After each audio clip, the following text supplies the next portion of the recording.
Everything is bigger in Texas, including the problems.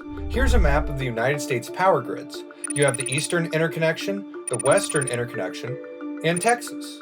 Well, most of Texas, because including the entire state would just make too much sense for the government. Here's why Texas has its own power grid, why it failed during the 2021 winter storm, and why Jim Bob mining Dogecoin will cause Texans to freeze. So why does Texas have its own power grid?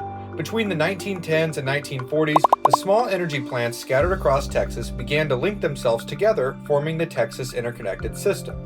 The primary goal of the system was to supply electricity to factories during the World Wars, but there was another distinctly Texan goal. No, not that one. I mean, come on, man. Goals have to be realistic. You see, Texas's goal was to avoid federal regulation. In 1935, President Franklin Delano Roosevelt signed the Federal Power Act, which established the Federal Energy Regulatory Commission, or FERC. By not selling electricity across state lines, Texas utilities avoided being subject to federal rules. Today, the Texas Interconnection is solely governed by the state government through the Electricity Reliability Council of Texas, or ERCOT. The Texas Interconnection covers 214 of the 254 Texas counties and provides electricity to more than 26 million customers. So how effective is it? Well, like the United States economy, it depends on the number you use. Texas is the number one electricity producer in the United States at 12.4% of the national production. However, Texas also leads the country in power outages over the last 5 years at 263. This seemingly paradoxical situation actually makes sense once you understand how the Texas power grid operates. Nearly 750 power plants and 2,000 generators send electricity to millions of Texans every day, which normally meets the needs of the state that consumes the most electricity. The problem occurs when you need extra power. Being isolated means Texas cannot readily tap into neighboring grids when faced with a shortage. While this has always been a concern, the urban boom in major cities such as Austin, Dallas, and Houston have further increased the need for extra power, which has placed immense stress on the grid. In addition to increasing energy demand, the lack of preparation for the effects of climate change makes the system even more vulnerable. Due to the normally mild winters in Texas, the state did not winterize its natural gas and wind power supplies, which was a grave mistake. In winter of 2021, Winter Ice Storm Uri hit Texas, which led to a massive electricity generation failure caused by the lack of natural gas. Because electricity relies on natural gas production and vice versa, any failure in the loop breaks the entire system. At one point during the storm, more than half of the state's natural gas supply was shut down due to power outages, frozen equipment, and weather conditions. This lack of energy during the winter storm led to 91 outages across Texas that year, killing 210 people. But 2021 was 3 years ago. What does the future look like for Texas? Well, not great.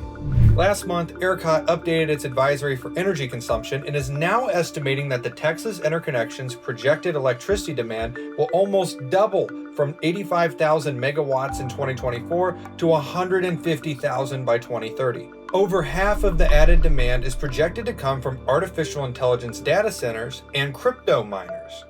Yes, you heard that correctly. Texans may have additional power outages because some 35-year-old who lives in his parents' basement is mining Dogecoin. So how are Texas legislators addressing concerns about a future power grid failure? The state has claimed it will voluntarily ask residents to reduce their energy consumption in times of need or institute rolling blackouts, where various regions of the state will lose access to power on a rotating basis. If you don't like these options, well, it wouldn't be the first time in this country. There is a third option. Texas could, I can't believe I'm saying this, import electricity from other states. But wait, how is that possible? Wouldn't that subject Texas to federal regulation? Chill out, Lewis, the devil's in the details.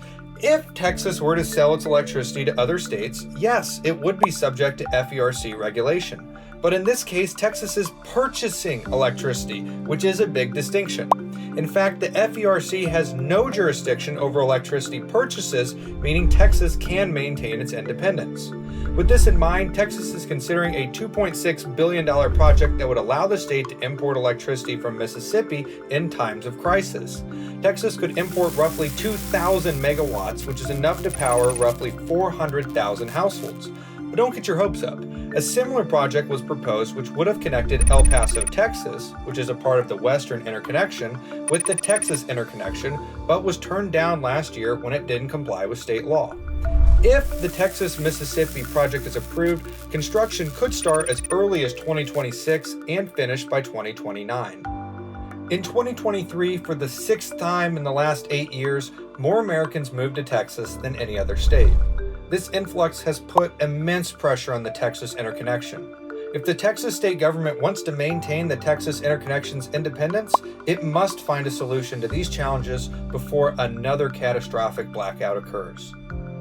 If you enjoyed this video, then subscribe to stay up to date with all things Health Geography Hub.